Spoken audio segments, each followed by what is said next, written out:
Shalom Bapak Ibu, saudara-saudari yang dikasihi Tuhan. Selamat hari Minggu 20 Februari tahun 2022. Kita berjumpa lagi dalam ibadah online keluarga Warlord Ministry.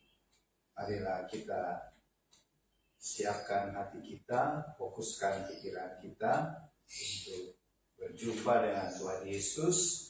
Dan kita akan mengundang Tuhan Yesus hadir di rumah Bapak Ibu Saudara-saudari, di tempat masing-masing dan juga di Tabernakel Warlord Institusi ini. Marilah kita awali ibadah kita ini dengan memuji Tuhan. Kita angkat satu pujian, kasih setiamu yang merasakan.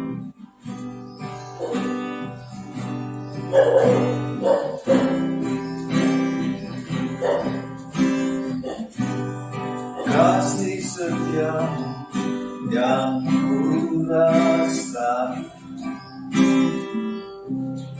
lebih tinggi dari langit biru. Kebaikanmu yang kau nyatakan lebih dalam dari lautan. Berkat-Mu yang telah ku terima sempat membuatku terpesona. Apa yang tak pernah ku pikirkan, itu yang Kau sediakan bagiku. Siapakah aku ini Tuhan, jadi biji matamu. Dengan apakah ku balas Tuhan selain puji dan sembah. Berkat-Mu yang telah ku terima sempat membuatku terpesona. Apa yang tak pernah ku pikirkan, itu yang Kau sediakan bagiku. Siapakah aku ini Tuhan, jadi biji matamu. Dengan apakah ku balas Tuhan selain puji dan sembah.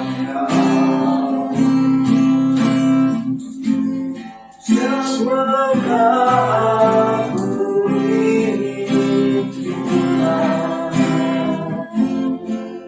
jadi biji matamu. Dengan apakah ku balas Tuhan selain puji dan sembah. Selain puji dan sembah, selain puji dan sembah.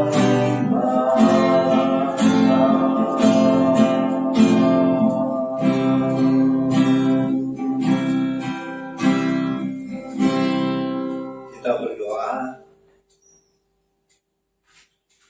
Bapa di surga, kami datang dalam nama Tuhan Yesus, Tuhan dan Juru Selamat kami yang hidup. Terima kasih Bapa buat kemurahan Tuhan menganugerahkan kami waktu yang indah dan sangat berharga di siang hari ini untuk kami dapat memuji dan menyembah Tuhan, mendengarkan dan menerima firman-Mu sebagai pedoman bagi jalan hidup kami, dan juga melakukan perjamuan kudus. Jadilah kiranya ibadah keluarga Warlord Ministry pada siang hari ini, dari awal, pertengahan sampai selesai, jadilah di dalam nama Tuhan Yesus Kristus, Tuhan dan Juru Selamat kami, yang telah mengajar kami berdoa bersama-sama. Bapa kami yang ada di dalam sorga, dikuduskanlah nama-Mu. Datanglah kerajaan-Mu, jadilah kehendak-Mu di bumi seperti di sorga. Berikanlah kami pada hari ini makanan kami yang secukupnya, dan ampunilah kami akan segala kesalahan kami, seperti kami juga mau mengampuni orang-orang yang bersalah kepada kami. Dan janganlah membawa kami ke dalam pencobaan, tetapi lepaskanlah kami dari segala yang jahat. Karena Engkaulah Bapa Surgawi yang punya kerajaan dan kuasa dan kemuliaan sampai selama-lamanya. Di dalam nama Tuhan Yesus. Amin. Kita akan masuk dalam pemberitaan firman Tuhan. Sebelumnya kita mohon pimpinan dari Roh Kudus untuk memimpin kita dalam pemberitaan firman. Datang Roh Kudus kami dengan minyak yang baru.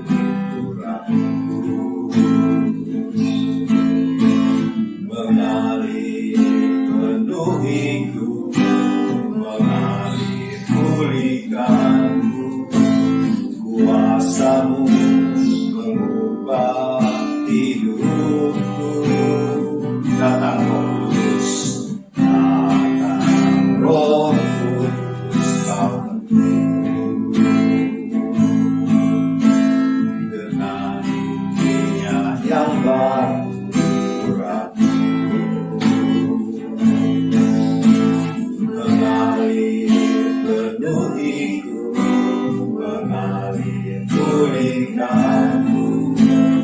Kuasa-Mu bebaskan hidupku.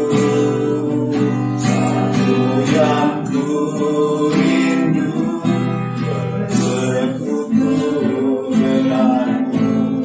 Bawaku lebih lagi tinggal di dalam-Mu, nikmati hadirat-Mu. Jamalah seluruh hidupku, urapan-Mu mengubah hidupku. Datang Roh Kudus kami,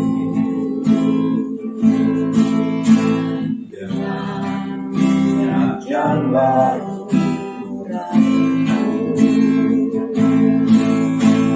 Mengalir penuhiku, mengalir pulihkanku, kuasa-Mu bebaskan hidupku. Satu yang ku rindu, bersekutu denganmu. Bawaku lebih lagi tinggal di dalam-Mu, nikmat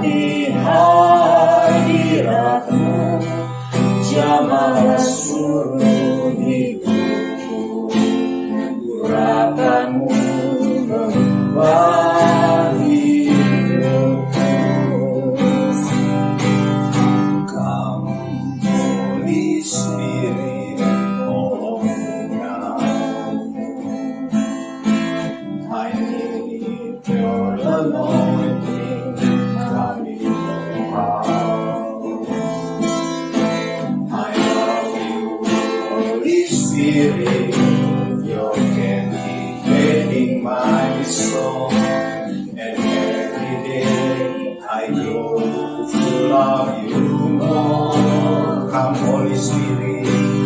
Come, Holy Spirit. Oh, come. I need your anointing. Come in I love you, Holy Spirit.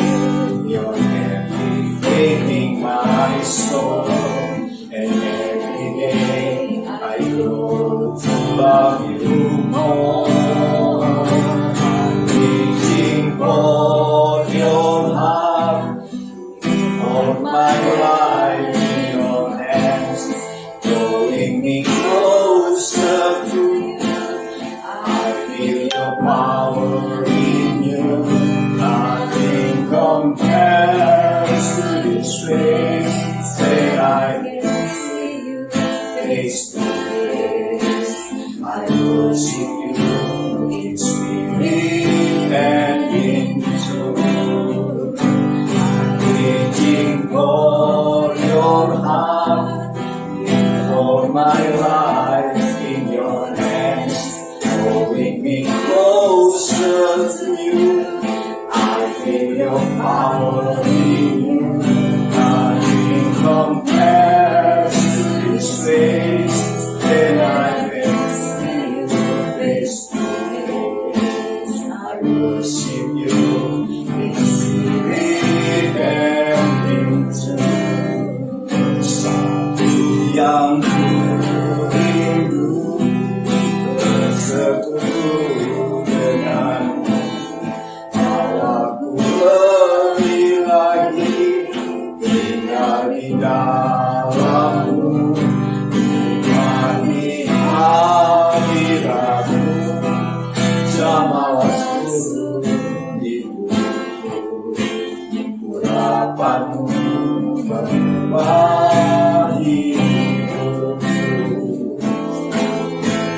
urapanmu mengubah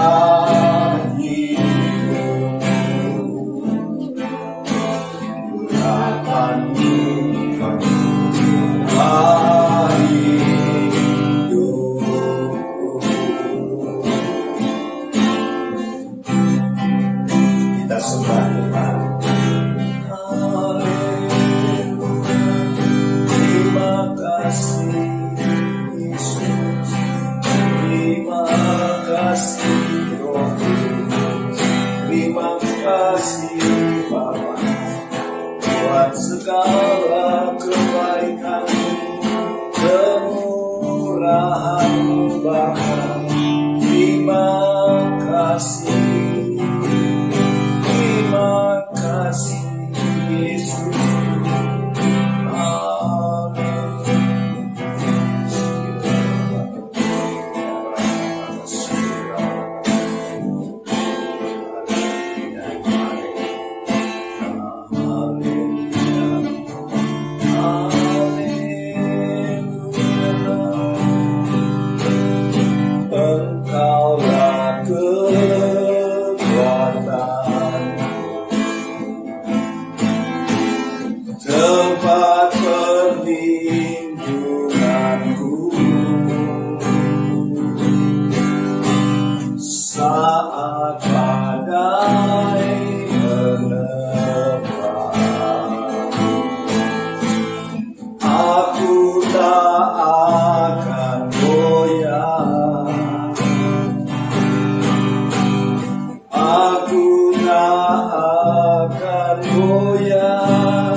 Sejauh langit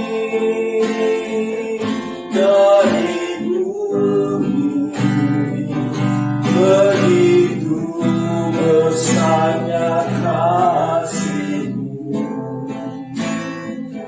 Penuhi hati kami yang rindu menyembah-Mu,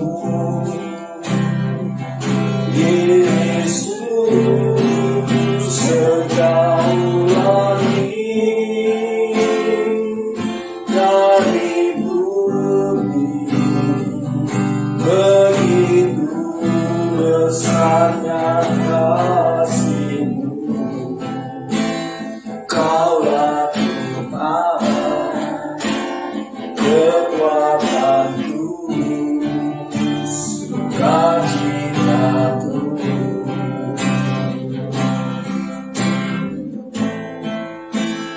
Kaulah Tuhan, kekuatanku, sukacitaku.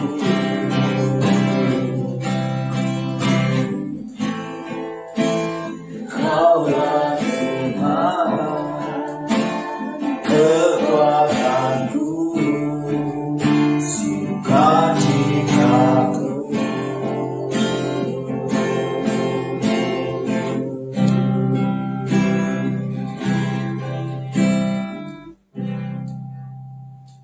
Mari sebelum kita mendengarkan pemberitaan firman Tuhan, kita berdoa minta pimpinan Allah Roh Kudus. Tuhan Yesus, Bapa yang kekal, yang kami percaya sudah hadir di Tabernakel Warlot di Sentul City ini, maupun hadir juga Tuhan Yesus di rumah, di tempat tinggal Bapak Ibu, Saudara-saudari, adik-adik yang dikasih Tuhan. Karena kami percaya, kita percaya semua, kita punya Tuhan Yesus adalah Tuhan yang omnipresence, maha hadir.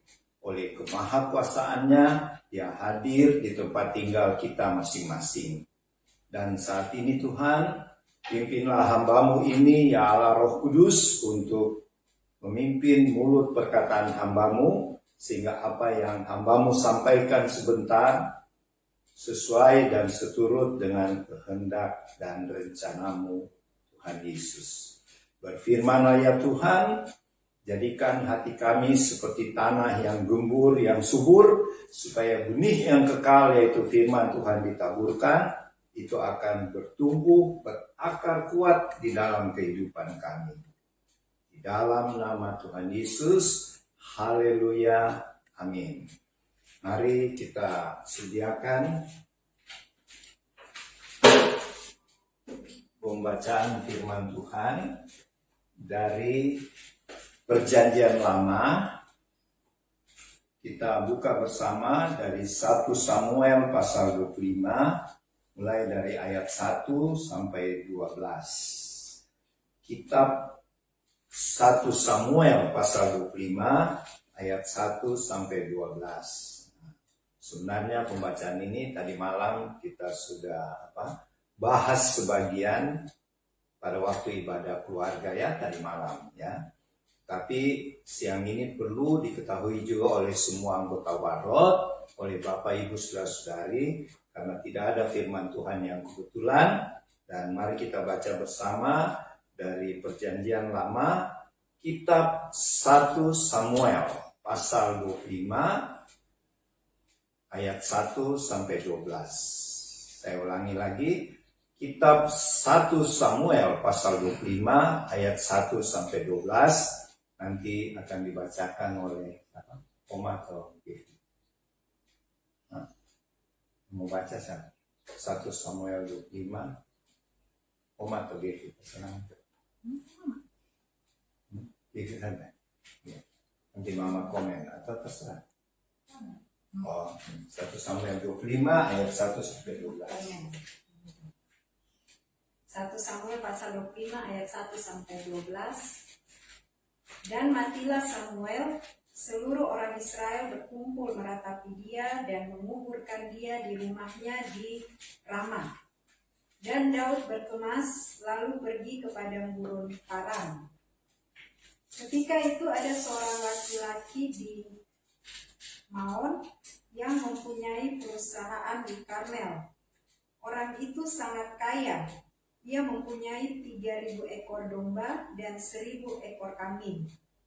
Ia ada di Karmel pada pengguntingan bulu domba-dombanya. Nama orang itu Nabal dan nama istrinya Abigail. Perempuan itu bijak dan cantik, tetapi laki-laki itu kasar dan jahat kelakuannya. Ia seorang keturunan Kaleb. Ketika didengar Daud di padang gurun bahwa Nabal sedang menggunting bulu domba-dombanya, maka Daud menyuruh 10 orang dan kepada orang-orang itu Daud berkata, "Pergilah ke Karmel dan temuilah Nabal. Tanyakanlah keselamatannya atas namaku dan sampaikanlah salam ini kepadanya, selamat. Selamatlah engkau, selamatlah keluargamu, selamatlah segala yang ada padamu. Baru-baru ini aku mendengar bahwa engkau mengadakan pengguntingan bulu domba. Adapun gembala-gembalamu yang ada dengan kami, tidak kami ganggu dan tidak ada sesuatu yang hilang daripada mereka selama mereka ada di Karmel. Tanyakanlah kepada orang-orangmu, mereka tentu akan memberitahukan kepadamu. Sebab itu biarlah orang-orang ini mendapat belas kasihanmu. Bukankah kami ini datang pada hari raya? Berikanlah kepada hamba-hambamu ini dan kepada anakmu Daud apa yang ada padamu." Ketika orang-orang Daud sampai ke sana, berkatalah mereka kepada Nabal atas nama Daud, tepat seperti yang dikatakan kepada mereka. Kemudian mereka menanti. Tetapi Nabal menjawab anak buah Daud itu, katanya, "Siapakah Daud? Siapakah anak Isai itu? Pada waktu sekarang ini ada banyak hamba-hamba yang lari dari tuannya. Masakan aku mengambil rotiku, air minumku, dan hewan bantaian yang kubantai bagi orang-orang pengguntingku untuk memberikannya kepada orang-orang yang aku tidak tahu dari mana mereka datang?" Lalu orang-orang Daud itu berbalik pulang, dan setelah sampai mereka memberitahukan kepadanya tepat seperti yang dikatakan kepada mereka. Amin. Oke, terima kasih. Jadi Bapak Ibu, saudara-saudari, adik-adik yang dikasih Tuhan, yang akan kita bicarakan sekarang tentang Daud. Daud yang waktu itu sedang dikejar-kejar oleh Raja Saul, karena Raja Saul meskipun dia adalah ayah mertua ya dari Daud, tetapi Raja Saul karena iri hati, dengki dan cemburu kepada Daud, dia mau membunuh anak mantunya sendiri. Jadi kejam sekali nih Raja Saul ya, dia seorang raja, dia seorang ayah mertua, tetapi mau membunuh anak mantunya sendiri. Sebab waktu Daud mengalahkan Goliat, Raja Saul berjanji siapa yang bisa mengalahkan raksasa Goliat, dia akan menerima anaknya yang bernama Mikal itu untuk jadi istrinya. Jadi jadi anak mantunya raja. Dan kita tahu si Daud waktu itu masih gembala, belum jadi raja ya. Dia mengalahkan Goliat dan dia mendapat hadiah anak raja. Ini satu kisah seperti dongeng ya. Seorang anak kampung di Bethlehem datang ke Yerusalem. Waduh, hebat sekali ya. Dan bukan Yerusalem waktu itu, masih pokoknya di pemerintahan Raja Saul ya. Kalau tidak salah itu masih di Silo sana, belum di Yerusalem. Kalau Yerusalem itu waktu Raja Daud menjadi raja. Waktu itu si Daud ini masih seorang gembala dan dia dikejar-kejar oleh mertuanya sendiri Raja Saul untuk dibunuh. Dan kita baca tadi di ayat pertama, imam atau Nabi Samuel yang biasa melindungi Daud, dia meninggal. Jadi tambah susahlah, tambah menderitalah Daud. Sebab tidak ada lagi yang menopang dia, yang melindungi dia, yaitu Nabi Samuel, karena Nabi Samuel sudah meninggal. Dan selanjutnya, daripada nyawanya terancam, dia bawa pengikutnya yang sebanyak 400 orang ya. Jadi banyak pengikutnya Daud, 400 orang. Dan semua itu adalah yang kalau dunia sebut outsider. Apa itu outsider? Orang-orang yang terbuang. Jadi pengikut-pengikutnya Daud itu, kalau bahasa sekarang itu para preman, para penjahat yang dicari-cari polisi. Tetapi mereka ikut Daud untuk membantu Daud di dalam pelariannya. Kenapa? Karena Tuhan yang menggerakkan para 400 orang ini untuk mendampingi Daud yang sedang dikejar-kejar. Dan kita tahu kemudian di pembacaan tadi, Daud mengajak para pengikutnya 400 orang itu, para preman itu, para orang-orang jahat itu, anak buahnya, lari ke padang paran. Di padang paran itu jauh dari istananya Raja Saul. Jadi Daud berpikir dia bersama istrinya yaitu Ahinoam dan dengan pengikutnya 400 itu bisa aman di padang paran, ya, karena Samuel yang biasa membela dia sudah mati, sudah meninggal ya. Dan di padang paran ini ada sebuah tempat yang namanya Karmel. Nah, ini Warot pernah pergi ya pada tahun 2017 kalau tidak salah, Desember 2017 di Gunung Karmel. Gunung Karmel ini terletak di padang paran yang tempat pelariannya Daud dengan 400 pengikutnya. Jadi Bapak Ibu Saudara-saudari, di Gunung Karmel inilah terkenal Nabi Elia ketika dia berhadapan dengan 450 nabi-nabi palsu, yaitu nabi-nabi yang percaya kepada Dewa Baal, Dewi Asitoret yang dimiliki oleh Raja Ahab dan Ratu Isabel. Ya, di situ di Gunung Karmel, di tempat pelarian Daud ini. Tapi ini kejadiannya berapa tahun kemudiannya. Dan sekarang kita kembali ke pembacaan kita. Pada waktu Daud lari ke padang paran, dia sembunyi di bukit-bukit batu, di gunung-gunung supaya aman ya.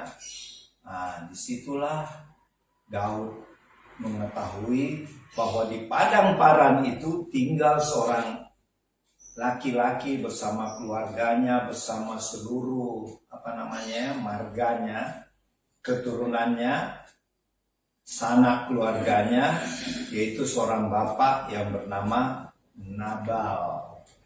Nabal ini bukan nama aslinya ya. Nabal itu artinya bodoh dan degil. Sudah bodoh kepala batu lagi. Inilah Nabal. Tapi dia beruntung ya. Dia mendapat istri yang cantik dan bijaksana yang namanya Abigail. Abigail ini artinya aku dikasihi oleh ayahku. Itu arti sebenarnya dari Abigail ya. Karena dia cantik, dia baik sehingga dia dikasihi oleh ayahnya.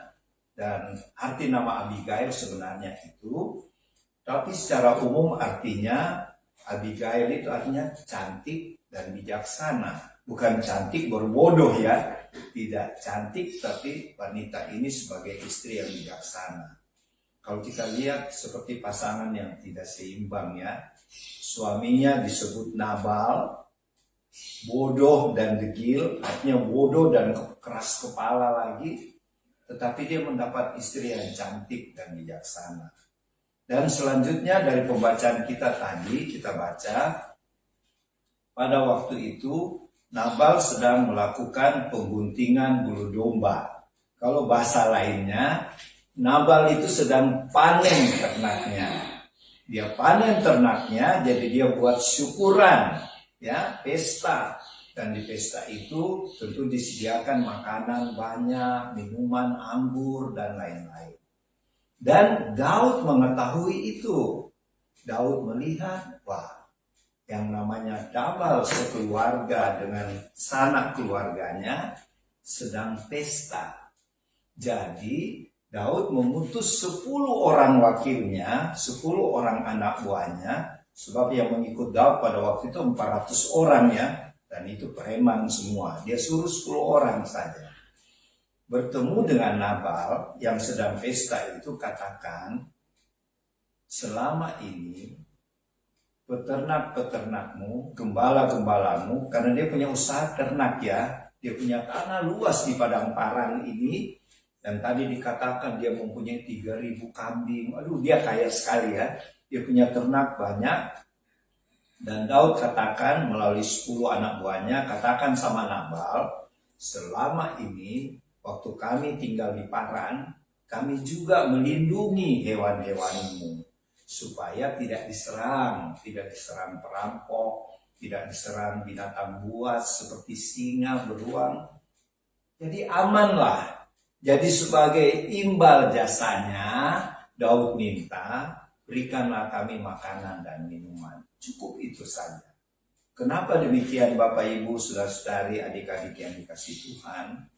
Pada zaman itu, memang kadang-kadang orang Moab, bukan orang Israel ya, orang Moab itu menawarkan jasanya untuk menjaga kambing, domba, lembunya orang Israel yang ada di padang. Kenapa orang Moab menawarkan? Sebab mereka akan dapat uang atau jasa karena menjaga binatang ternak di padang.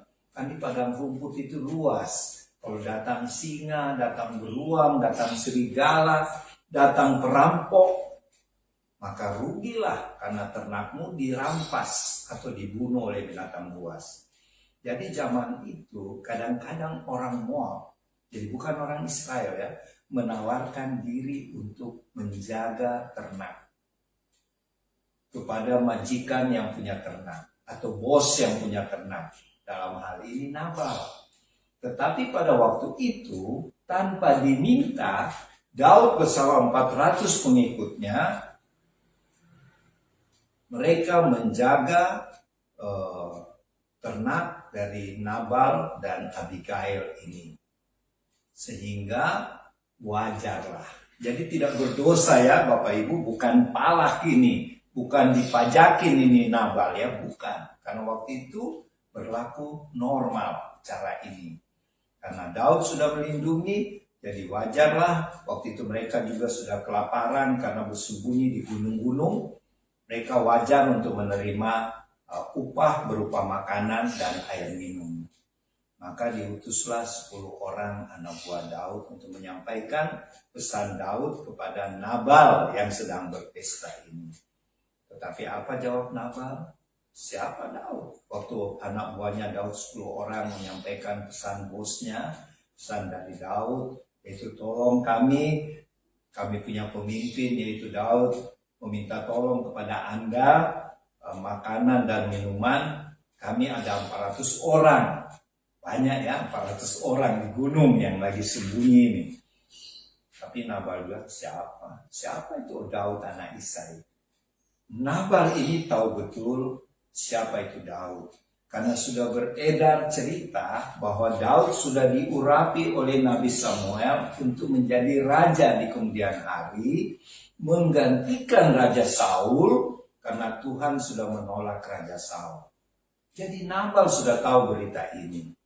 Tapi dia tahu juga Daud belum jadi raja. Dan Daud sedang dikejar-kejar oleh Raja Saul. Jadi untuk apa saya bantu?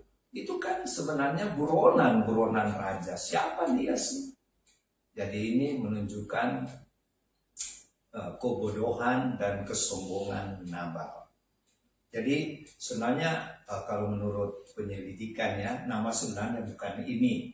Tapi Alkitab yang ditulis oleh Samuel dan murid-murid Samuel menyatakan laki-laki itu namanya Nabal.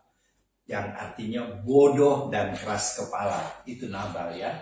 Tapi dia beruntung punya istri yang cantik dan bijaksana. Jadi Bapak Ibu saudara-saudari, adik-adik yang dikasih Tuhan, jawaban Nabal ini sangat-sangat bodoh.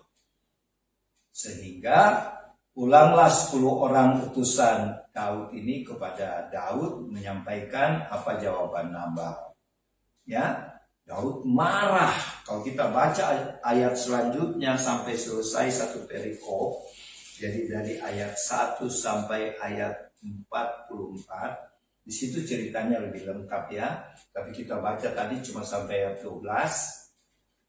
Di cerita yang lengkap, ke-10 anak buah Daud ini kembali ke Daud dan menyampaikan semua apa kata-kata Nabal. Daud murka, marah sekali. Oh bagus, ayo pasang pedangmu masing-masing. Jadi maksudnya sedia senjatamu, 200 orang tetap tinggal di tempat, 200 ikut saya, kita bunuh Nabal dengan semua keluarganya. Semua laki-laki yang ada di rumahnya Nabal kita bunuh. Karena Nabal sudah menghina kita. Bagaimana? Siap? Siap. Nah, berangkatlah Daud dengan 200 anak buahnya untuk membunuh Nabal dan keluarga Nabal. Tapi Daud berjanji cuma laki-laki. Jadi perempuan tidak akan dibunuh, anak-anak tidak. Karena begitu besarnya marahnya Daud ya. Kemarahan Daud begitu hebat sehingga dia bertekad.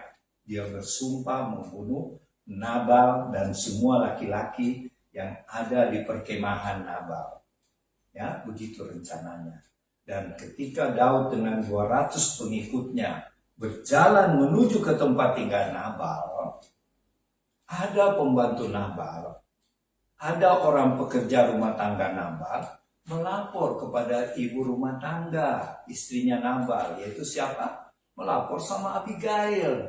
Karena Abigail tidak tahu waktu 10 orang anak buah Daud datang menghadap suaminya. Suaminya kan waktu itu lagi pesta untuk syukur pemotongan bulu domba, yaitu kalau di Indonesia pesta syukuran lah. Jadi waktu 10 anak buah Daud datang, Abigail tidak ada di tempat. Mungkin dia di dapur lagi siap-siap makanan, jadi tidak mendengar bagaimana suaminya menolak Daud punya utusan. Padahal sudah beredar waktu itu dan Abigail juga tahu bahwa Daud ini sudah diurapi Tuhan dan akan menggantikan Raja Saul pada satu saat. Tinggal menunggu waktunya Tuhan. Abigail tahu. Sehingga begitu pembantu rumah tangganya memberi laporan begini. Ibu Abigail, saya dengar bahwa Daud dengan 200 pengikutnya sedang menuju kemari, menuju ke rumah ini. Dan Daud sudah bersumpah akan membunuh suamimu dan semua laki-laki yang ada, laki-laki yang dewasa. Karena begitu marahnya Daud terhadap suamimu yang menghina utusannya 10 orang. Dan singkat cerita, Abigail, dia kan masih sayang suaminya. Dia masih cinta suaminya. Dia ambil inisiatif sendiri, makanya dia disebut bijaksana. Tanpa dia berdialog dengan suaminya, tapi dia tahu ini benar, dia menyediakan 200 roti. Karena dia tahu kan Daud dengan pengikutnya 400 orang. 200 roti itu 200 roti yang besar-besar. Jadi cukup buat 400 orang bahkan lebih ya. Dia sediakan buah ara, kue kismis, dia sediakan anggur. Apa tujuannya? Untuk membujuk Daud jangan sampai membunuh suaminya. Itu ya. Jangan membunuh semua laki-laki yang ada di keluarganya. Keluarganya Abigail. Hebat ya perempuan ini. Dia begitu bijaksana. Dia sediakan semua. Dia suruh pembantu-pembantunya sediakan 200 roti yang besar-besar. Roti yang enak. Ingat ya, kalau di Israel makanannya bukan nasi, roti. Jadi roti yang enak itu sudah mewah sekali ya. Mungkin kalau di Indonesia kayak nasi padang itu roti ya. Kemudian ada buah kismis, ada roti kismisnya, ada buah aranya, ada anggur. Dia sediakan untuk 400 orang dan dia naikkan ke kuda. Dia suruh pembantu-pembantu rumah tangganya naikkan ke kuda. Jangan kasih tahu suamiku, saya akan bawa ini kepada Daud dan pengikutnya. Pada Padahal kita tahu Daud dengan 200 anak buahnya sedang menuju kemah Nabal dan Abigail. Jadi sedang menuju. Dan si Abigail ini, ibu Abigail yang bijaksana dan cantik ini, menghadang Daud di tengah jalan. Apa yang dikatakan Abigail kalau kita baca di Alkitab, di bacaan selanjutnya, Daud, engkau adalah hamba Tuhan yang sudah diurapi dan satu saat engkau akan menjadi raja di Israel. Jadi orang semua sudah tahu ya, tapi bodohnya itu Nabal menolak ya. Tapi Abigail bijaksana, pintar, bijaksana. Biarlah saya Abigail mengganti nyawa suamiku. Hebat ya, dia mau berkorban buat suaminya yang bodoh dan keras kepala ini untuk menyelamatkan keluarganya. Hebat ini Abigail ya. Jadi berbahagialah orang yang nama Abigail ya.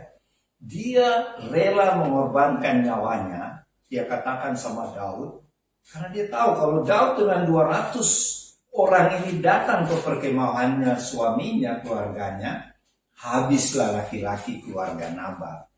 Nah, cuma saya potong dulu sedikit. Siapa itu Nabal? Nabal itu adalah cucu buyut dari Kaleb. Kita kenal Kaleb kan? Yosua dan Kaleb, dua orang jagoan yang memimpin Israel masuk ke tanah Kanaan. Jadi Nabal si bodoh ini kaya raya karena dia punya kakek buyut yang bernama Kaleb.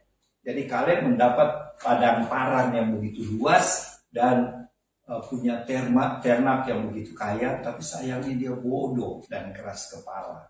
Ini yang tidak boleh kita contoh ya. Biar kaya, tapi kalau bodoh dan tolol percuma sebenarnya. Nah, ini sudah membahayakan nyawanya. Untung ada istrinya yang bijaksana dan berani. Jadi istrinya ini Abigail siap menyerahkan nyawanya ganti suaminya dan semua laki-laki yang ada di keluarganya. Hebat ya, ini satu pengorbanan yang luar biasa. Tapi kalau kita pikir lebih mendalam, sikap Abigail ini adalah gambaran siapa? Tuhan Yesus Juru Selamat yang berapa ratus tahun kemudian turun ke bumi. Dia siap menggantikan kita manusia yang berdosa. Dia siap menggantikan kita Nabal zaman sekarang. Dia rela menyerahkan nyawanya di kayu salib di Bukit Golgota supaya kita Nabal akhir zaman tidak masuk neraka. Kita tidak dibunuh oleh Tuhan sehingga kita mati kekal masuk ke api neraka. Inilah gambaran Abigail. Jadi di Perjanjian Lama sudah ada gambaran tentang Tuhan Yesus ya melalui Abigail, seorang wanita ya, seorang perempuan yang cantik tapi bijaksana. Dan Daud tergerak hatinya. Dan belum cukup itu. Abigail juga katakan seperti jadi gini sebenarnya perkataannya Abigail. Maaf Daud, waktu kamu datang meminta makanan, saya tidak ada di tempat. Jadi saya tidak tahu. Sekarang kamu datang untuk membunuh suamiku dan semua laki-laki keluargaku. Semua permintaanmu saya bawa sekarang. Ini ada 200 roti, ada kue kismis. Kue kismis itu buat orang Israel kue yang paling mewah ya. Mungkin kalau sekarang apa ya, brownies ya atau apalah. Kue yang paling mewah. Itu disediakan oleh Abigail untuk membujuk Daud ya, supaya tidak membunuh. Bukan cuma roti yang terenak saja, ada kue kismis, ada buah ara, ada anggur saya sediakan berlimpah-limpah. Ini saya bawa sekarang. Tapi janganlah membunuh suami saya Nabal dan semua laki-laki yang ada di keluargaku. Aku bersedia menggantikan mereka. Aku siap nyawaku ganti Nabal dan pria-pria lain.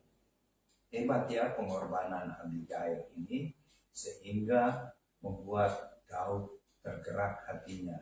Dan bukan cuma itu saja Abigail katakan. Abigail juga berkata gini ya. Kalau kita baca di ayat selanjutnya. Saya tahu Daud dipersiapkan oleh Tuhan untuk perangnya Tuhan.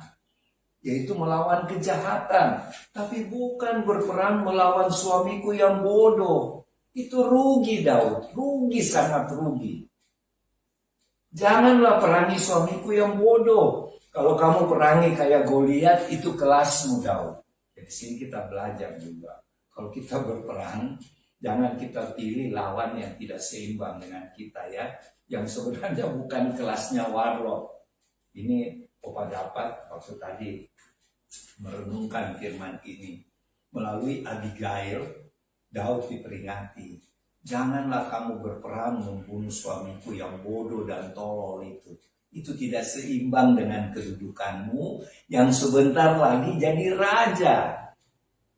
Nanti kalau kau jadi raja, Daud dulu bodoh ya lawan si bodoh Nabal itu. Nah, jadi Abigail juga menyelamatkan dan menjaga nama baik Daud di kemudian hari.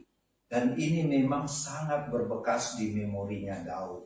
Kita lihat kemudian ketika dia jadi raja, biar anaknya Absalom berontak sama dia. Ada juga Simei berontak. Simei ini nama ya, bukan Mei. Namanya Simei. Ini salah satu asistennya Absalom. Anak Daud memaki-maki dia tidak mau membunuh. Tidak mau membunuh Absalom anaknya. Dia tidak mau membunuh Simei. Karena dia ingat kata-kata Abigail. Bahwa kalau dia berperang yang cocoklah dengan kedudukannya. Kalau Nabal itu tidak pantas untuk kamu lawan Daud. Daud tergerak. Dan sebenarnya bukan cuma itu, Daud terhindar dari suatu pembunuhan yang konyol. Kenapa konyol? Sebab kalau dia jadi raja, pada waktu itu yang cuma menyokong dia suku Yehuda. 11 suku lainnya menyokong Raja Saul. Coba kita jadi Daud, kita tentu perlu support atau dukungan dari 11 suku ya. Tapi yang menyokong dia cuma suku Yehuda. Dan Nabal ini termasuk dari suku Yehuda. Jadi kalau dari suku Yehuda sendiri dia bunuh, tambah berkurang lagi pengikutnya. Bisa saja di pengikutnya akan terpecah belah. Hebat ini Abigail ya. Dia dipakai Tuhan ini sampai Daud dicegah jangan bunuh sembarang orang. Jangan bunuh Nabal, sebab kalau Daud jadi bunuh, pertama itu tidak seimbang dengan kedudukan Daud. Kedua, akan terjadi perpecahan dari pengikutnya. Sebab Nabal juga keluarga besar ya. Kaleb ini, pengikutnya banyak. Jadi akan terpecah. Jadi hebat sekali sarannya Abigail ini. Jadi buat warlot, marilah kita berperang rohani jangan sembarangan ya. Kalau cuma hal setan-setan yang kecil, kasihlah yang sesuai ya.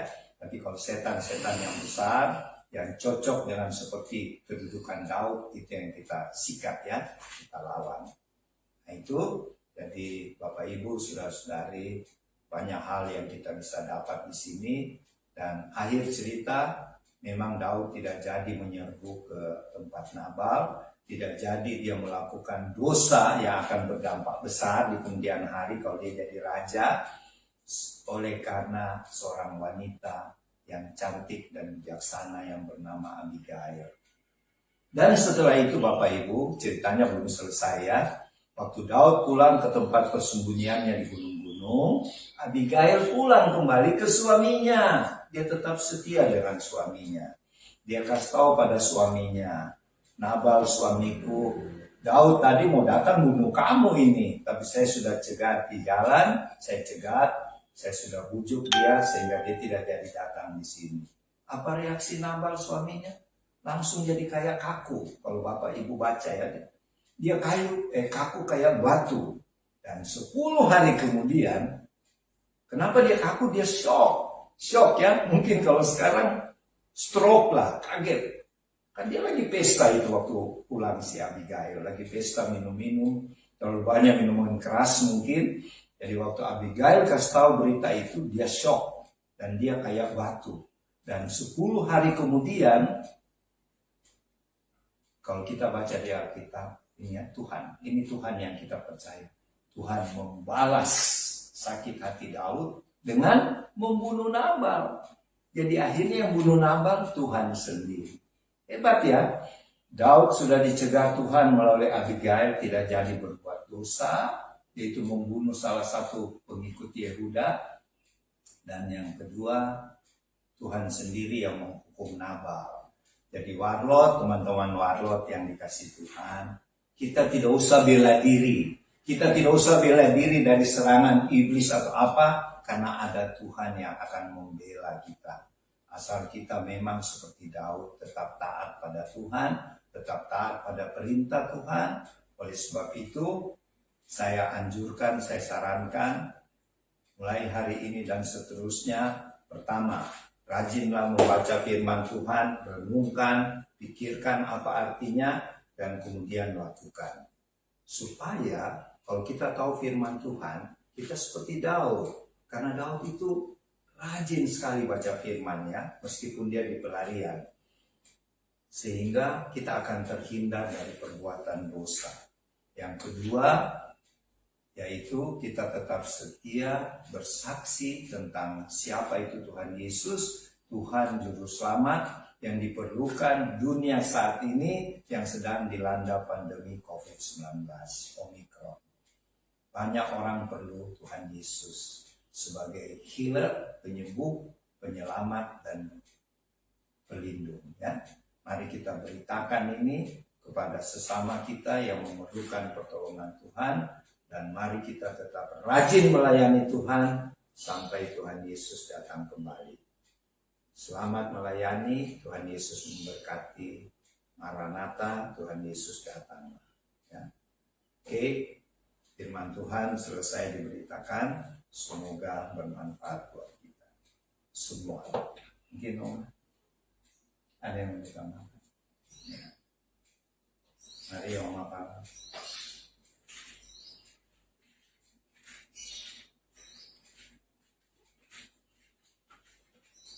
Selamat siang teman-teman, Bapak Ibu di rumah.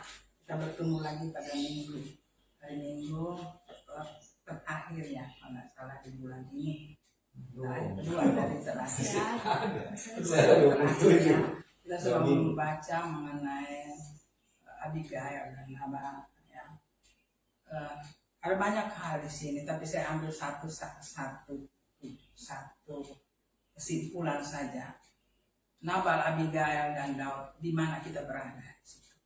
Dari ketiga ini kita ada di posisi mana? Kita taruh Tuhan Yesus di zaman kita itu di mana? Apakah ada di Nabal? Apakah ada di Abigail? Adakah di Daud? Semua manusia. Tapi meletakkan Tuhan di ketiga ini, kita melihat, kita belajar di situ. Ada ketiga ini, bagaimana Tuhan membawa ketiga ini pada misi yang Tuhan tidak melihat satu orang. Tuhan melihat ketiganya, di mana kita taruh Tuhan di ketiga pribadi ini. Dia tidak berdiri sendiri, tapi ada tujuan misi Tuhan di situ bahwa ketiga ini ada aku di situ. Ada aku taruh di hati masing-masing. Tiga-tiga tahu Tuhan. Ketiga-tiganya tahu siapa Abigail, siapa Nabal, siapa Daud. Ketiga-tiganya tahu. Tapi di situ ada pribadi yang bekerja di masing-masing. Kita melihat satu terpengaruh oleh dunia ini. Yang kedua, kebijaksanaan yang ada pada Abigail. Daud adalah seorang pribadi. Dia seorang yang hidupnya di dalam satu keadaan yang boleh dikata di dunia yang tidak juga terlalu jauh, menjauhkan diri dari Tuhan, dan sangat tahu Tuhan, dan Tuhan berbicara. Dan dia tahu, tapi dia juga seorang manusia. Kita renungkan ketiga ini, kita ada di mana? Tapi yang saya mau bawa, ketiga ini ada satu ikatan manusia di situ. Yang paling sangat dipakai Tuhan adalah pribadi Abigail. Abigail adalah seorang pribadi yang sangat bijaksana. Di lain pihak dia adalah suaminya. Di lain pihak Daud adalah orang yang diberkati. Tapi dia tahu juga Daud punya emosi. Dia tahu pribadi. Aku sudah lelah menjaga kambing domba kamu. Hanya satu yang saya minta, mengenyangkan kedaginganku dan anak buahku. Dan naiklah pribadi. Pribadinya, karakternya. Aku sudah berbuat baik, tetapi dibalas dengan begini. Manusianya naik. Bukan Tuhan, kata itu. Tapi dia tahu dia urapi Tuhan. Nabal juga tahu dia duduk di mana. Dia adalah turunan dari Kaleb yang diberkati Tuhan. Dia tahu. Tapi ketiga-tiganya adalah manusia juga. Nah kita, kalau untuk saya, kita duduk sebagai Abigail. Bukan saja perempuan, tetapi di situ kita ambil kebijaksanaan. Melihat kebijaksanaan itu tidak gampang, teman-teman, Bapak Ibu di rumah. Dia harus mengalahkan Nabal adalah suamimu. Daud adalah seorang yang diurapi Tuhan. Dia bawa dirinya kebijaksanaan. Kebijaksanaan tidak bisa keluar kalau tidak dari Tuhan Yesus, karya Roh Kudus. Itu sangat sulit. Saya bilang sulit kalau tidak dengan Tuhan.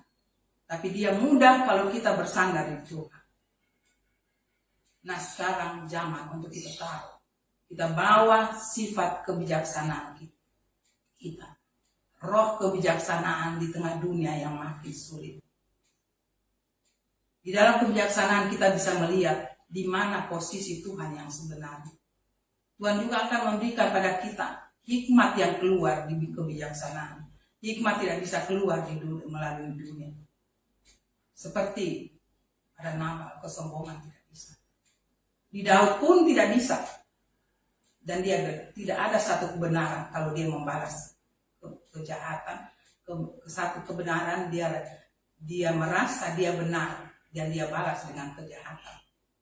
Nah hanya orang yang bijaksana yang bisa melihat itu. Untuk hari ini saya mengajak, mari kita seperti hati Abigail. Saya mengatakan itu sulit. Itu sangat sulit. Kita tinggal membawa saja. Nanti Tuhan yang bertindak. Itu yang paling penting. Kita taruh misi Tuhan di kita. Kebijaksanaan bisa terpancar pada orang lain. Tapi saya katakan itu sulit. Mari saat ini kita duduk di hadapan Tuhan. Kita bersekutu dengan Dia. Kita taruh hati kita seperti yang Tuhan inginkan, kerendahan hati. Tuhan akan bekerja di situ dengan hikmat-Nya. Hanya itu yang saya katakan. Dari ketiga pribadi ini, hanya Abigail yang bisa melihat di mana posisi Tuhan, di mana dia harus bertindak, melindungi semuanya.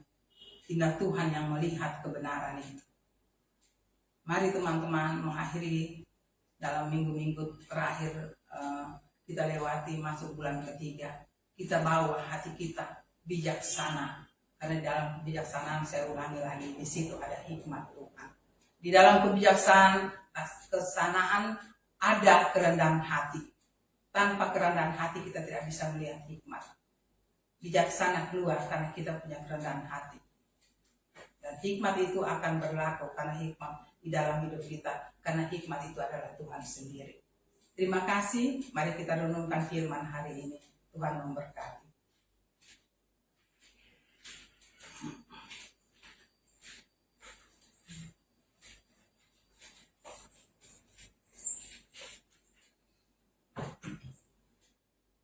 Terima kasih Om Kepala buat komentarnya. Mari kita berdoa dulu untuk kita persiapkan perjamuan kudus ya. Sediakan hosti dan anggur atau roti, biskuit, apalagi anggur atau sirup atau teh. Mari kita berdoa. Tuhan Yesus, terima kasih buat firman-Mu. Jadikanlah kami menjadi orang-orang yang bijaksana, yang mendengarkan selalu perintah firman-Mu, seperti Abigail yang Tuhan sudah pakai, karena dia punya hati yang tulus dalam mengikuti Tuhan. Jadikan kami orang-orang yang bijaksana seperti Abigail, dan juga menjadi orang-orang yang tetap dipakai Tuhan seperti Daud sampai akhir hidupnya. Terima kasih Tuhan, hindarkan kami menjadi seperti Nabal yang bodoh dan keras kepala. Dan saat ini Bapa, kami akan melakukan perjamuan kudus, karena itu adalah perintah-Mu. Kami mau menyediakan hosti dan anggur yang kami percaya adalah persekutuan dengan tubuh dan darah Tuhan Yesus. Di dalam nama Tuhan Yesus. Amin. Amin.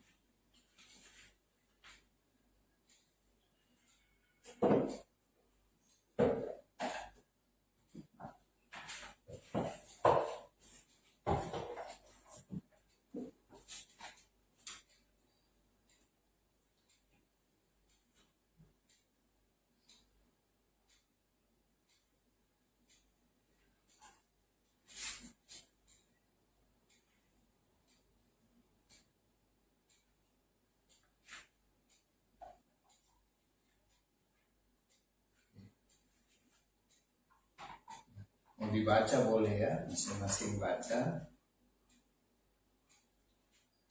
Apa yang mau baca dulu? Devi, Mama, Papa. Kita baca, kalau ada firman yang tertulis di hosti, silakan dibaca. Yang tidak ada, tidak apa-apa ya. Kita tunggu sebentar.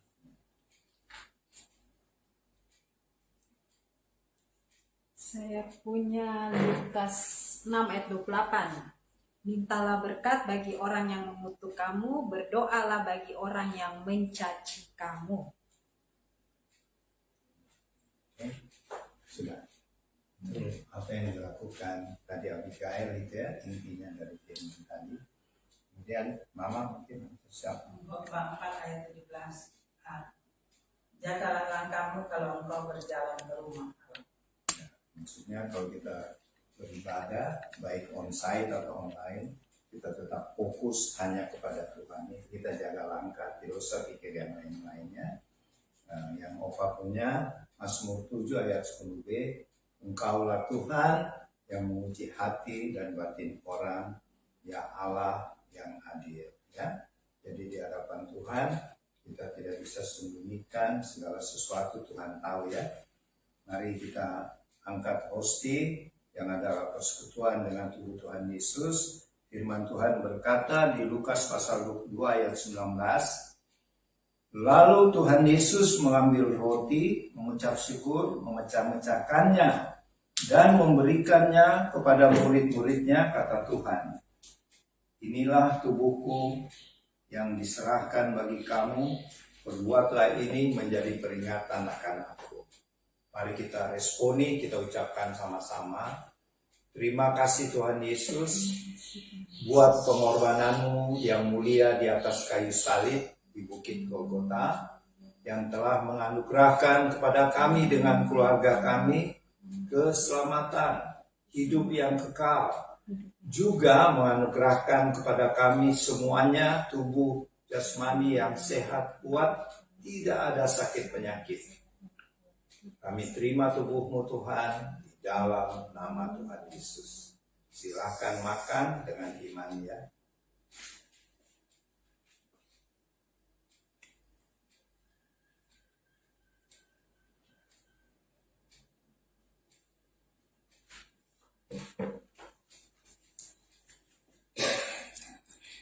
Terima kasih Tuhan Yesus. Kita angkat cawan perjamuan. Firman Tuhan berkata, demikian juga dibuat Tuhan Yesus dengan cawan sesudah makan. Tuhan berkata, cawan ini adalah perjanjian baru oleh darahku yang ditumpahkan bagi kamu. Kita respon. Terima kasih Tuhan Yesus buat darahmu yang suci yang tercurah di kayu salib di Bukit Kalvari. Darahmu yang suci sudah membebaskan kami, menebus kami dari kutuk-kutuk kemiskinan, sakit penyakit, keturunan, dan segala macam kutuk. dan darah-Mu sudah memeteraikan kami menjadi warga-warga kerajaan sorga, menjadi duta-duta kerajaan-Mu untuk memberitakan Injil kerajaan-Mu, memenangkan jiwa-jiwa bagi Tuhan Yesus dengan memakai hikmat dan kuasa Roh Kudus. Di dalam nama Tuhan Yesus kami terima darah-Mu. Di dalam nama Tuhan Yesus. Silakan minum dengan iman. Dalam nama Tuhan Yesus. Dalam nama Yesus.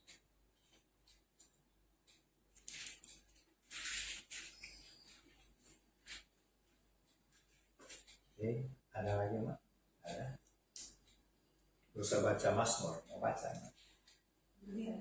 Oke, pilih Mazmur 91. Baru kita dua sahabat.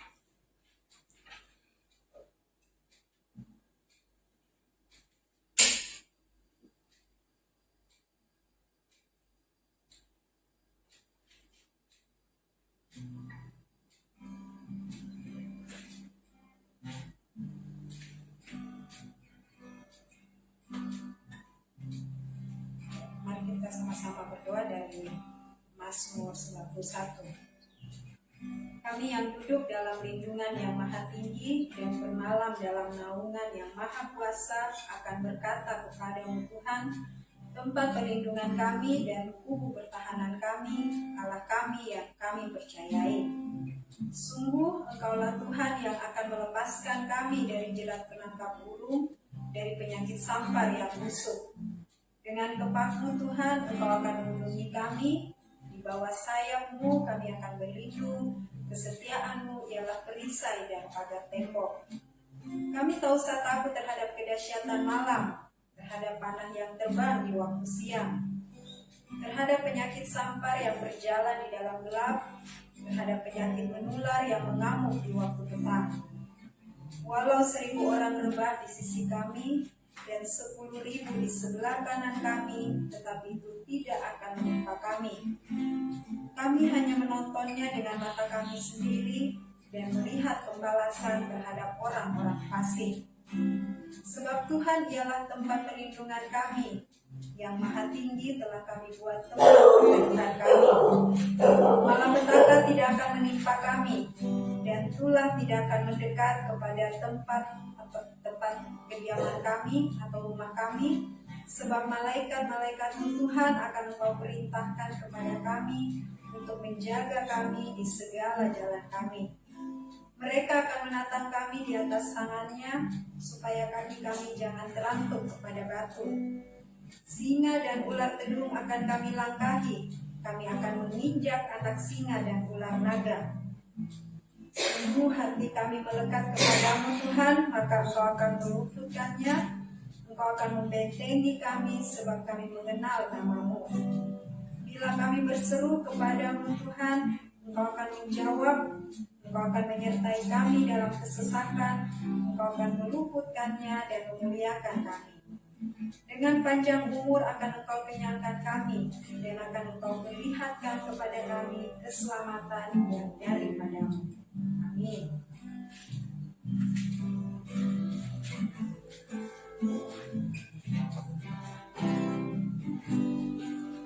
Sebelum kita berdoa syafaat dan tutup dengan berkat, mari kita puji Tuhan. Kami puji Tuhan, hidup ini adalah kesempatan. Hidup ini adalah kesempatan. Hidup ini untuk melayani Tuhan.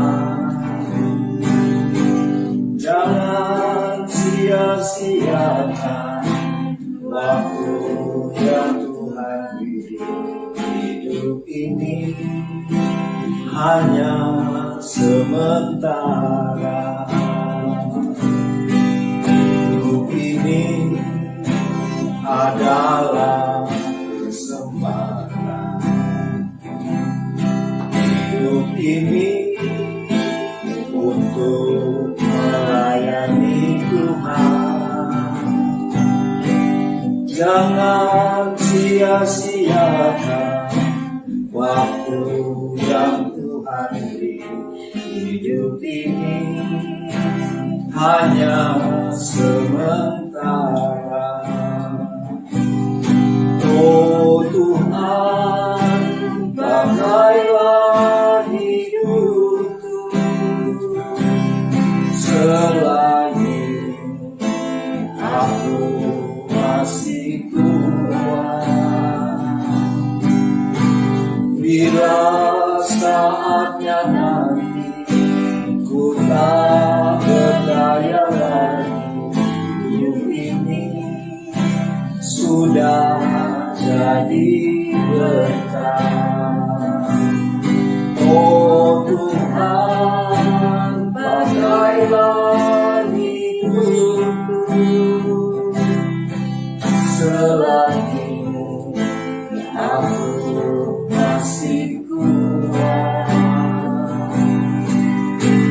Bila saatnya nanti ku tak berdaya lagi, hidup ini sudah jadi berkah. Hidup ini sudah jadi berkah.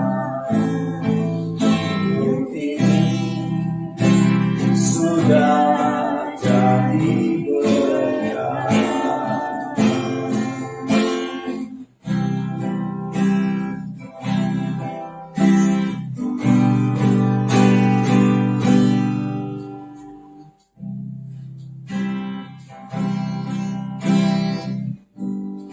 Musim akan selalu berganti,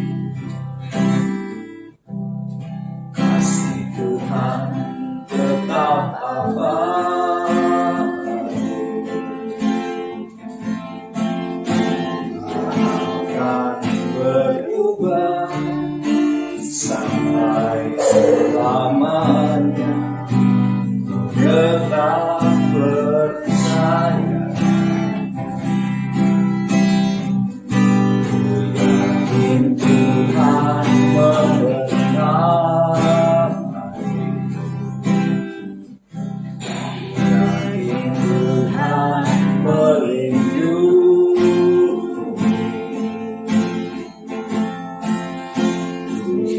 di udara Tuhan pelihara, karena kasih-Nya. Sekali lagi, musim akan selalu berganti, kasih Tuhan tetap abadi, akan berubah sampai selamanya. Tetap percaya,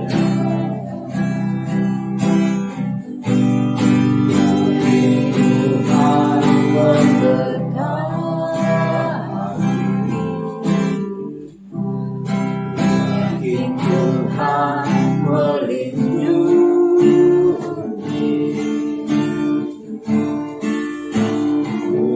di udara Tuhan pelihara, karena kasih-Nya.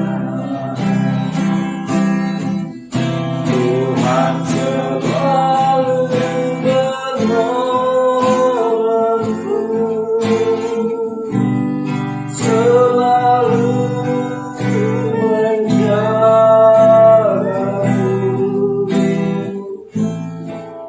sehelai rambutku tak akan terjatuh tanpa seizin-Mu.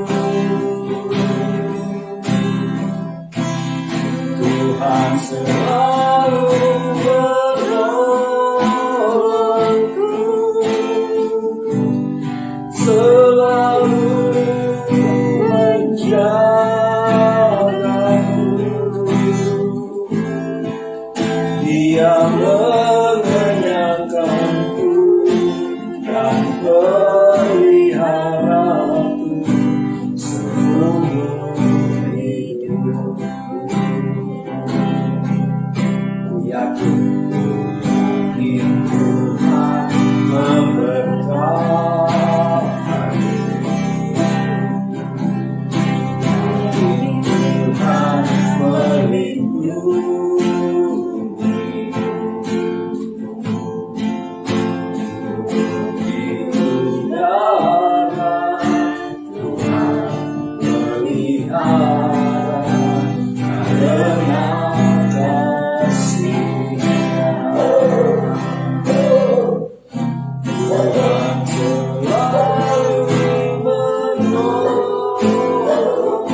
peliharamu seumur hidupku.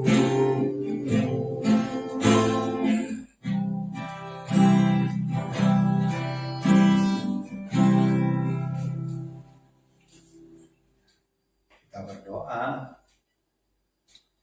Terima kasih Tuhan Yesus, Engkaulah Tuhan yang selalu menolong dan memelihara kami, sehingga tidak ada hal yang perlu kami khawatir atau takut, meskipun masa pandemi COVID-19 Omikron masih berlangsung, tapi kami punya perlindungan, penolong yang setia, yaitu Tuhan Yesus, penyembuh kami, dan yang selalu menjauhkan kami dari segala penyakit karena virus COVID-19 Omikron ataupun penyakit-penyakit apa saja.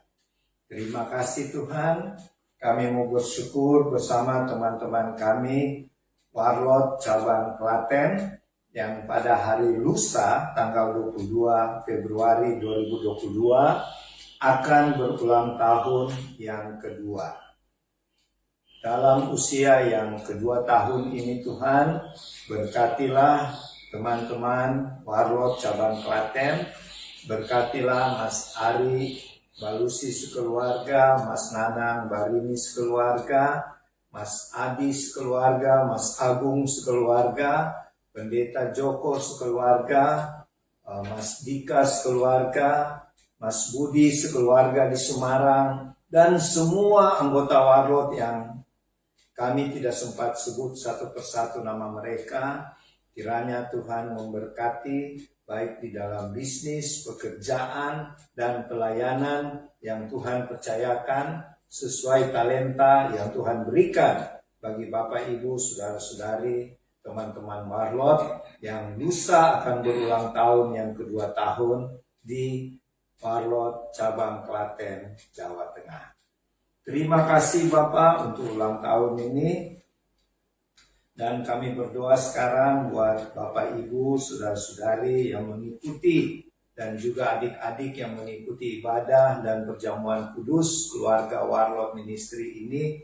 Kiranya Tuhan memberkati di dalam pekerjaan, bisnis, baik itu di bidang sipil, kepolisian maupun TNI, maupun secara pekerjaan swasta. Tuhan memberkati sehingga meskipun di masa pandemi COVID-19 ini semua Bapak Ibu Saudara-saudari tetap dijaga Tuhan dan bisnisnya terus menghasilkan omset yang meningkat. Kami doakan bisnis Nyaman Sore yang dikelola teman-teman Warlot di Bekasi agar kiranya Tuhan terus tingkatkan omsetnya.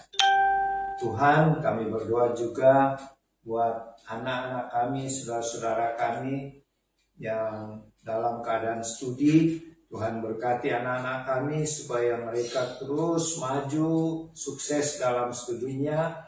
Kami doakan semua anak-anak kami, termasuk cucu kami Russell dan Raya, dan semua anak-anak Warlot dimanapun berada. Juga tidak lupa kami doakan bisnis Kakak Raya Food dan Cookies. Tuhan juga memberkati sehingga omsetnya mulai hari ini, besok, dan seterusnya terus meningkat meskipun dalam masa Omikron saat ini. Tuhan, kami berdoa juga untuk rencana pelayanan Warlot ke depan di hari-hari mendatang. Kami percaya banyak orang yang sangat-sangat membutuhkan pertolongan Tuhan. Pakailah kami Warlot Tuhan untuk menjadi perpanjangan tangan Tuhan, seperti di Matius pasal 25, yaitu Tuhan berkata, ketika Tuhan tidak punya pakaian, Tuhan kelaparan, Tuhan dipenjara, apa yang kami buat kepada orang-orang yang menderita dan susah, sama kami buat Tuhan Yesus. Ingatkan kami ini Tuhan Yesus sebelum kedatangan-Mu yang kedua kali. Biarlah kami memakai setiap waktu ini dengan bijaksana seperti Abigail dan tidak menyia-nyiakan waktu, sebab kalau Abigail terlambat, matilah, binasalah suami dan anak-anaknya. dan sanak keluarganya. Demikian juga berikanlah kami hikmat kuasa-Mu Roh Kudus, supaya kami tidak terlambat menyelamatkan jiwa-jiwa yang sekarang saat ini sedang menuju neraka. Tuhan, sebelum kedatangan-Mu yang kedua kali, ingatkan kami Warlo Tuhan, untuk terus berjaga-jaga dan berdoa, dan tetap semangat sukacita melayani Tuhan, menolong sesama kami, mendoakan sesama kami yang sakit, yang terikat oleh kuasa-kuasa kegelapan dan semua masalah. Terima kasih Bapak. Kami doakan sekarang pemerintah bangsa kami, berkatilah Bapak Presiden Jokowi sekeluarga, berkatilah Wakil Presiden Maruf Amin sekeluarga, dan semua aparat pemerintahan, baik itu sipil, kepolisian, dan TNI, baik yang bertugas di pusat Jakarta, sampai yang bertugas di pelosok-pelosok desa. Tuhan kiranya semuanya memberkati mereka semuanya Tuhan. Terima kasih Bapak. Bila kami selesai dengan ibadah dan perjamuan kudus keluarga Warlo Ministry pada siang ini, kami akan makan siang di rumah kami masing-masing. Kami bersyukur untuk makanan dan minuman yang Tuhan sudah sediakan bagi kami semuanya. Dan kami mohon Bapa, berkati dan kuduskanlah dengan firman-Mu, supaya makanan minuman ini menambah kekuatan, tenaga, energi bagi kami, sehingga kami pakai untuk melayani Tuhan dan meningkatkan daya tahan tubuh kami. Dan sekarang kami mau menerima berkat daripada-Mu Tuhan. Berkat-berkat yang berlimpah-limpah dari Bapa Surgawi, kasih karunia dari Tuhan Yesus yang tiada terbatas itu, dan persekutuan dengan Allah Roh Kudus, menyertai Bapak Ibu Saudara-saudari sekalian, adik-adik, dan kami yang berada di House of Warlo, Tabernakel Warlo di Sentul City, mulai saat ini. Sampai Tuhan Yesus datang di angkasa, dan kami semua mengalami pengangkatan. Jadilah berkat ini di dalam nama Tuhan Yesus. Haleluya. Amin. Terima kasih. Sampai berjumpa lagi minggu depan, hari Minggu 27 Februari 2022. Shalom, Tuhan Yesus memberkati.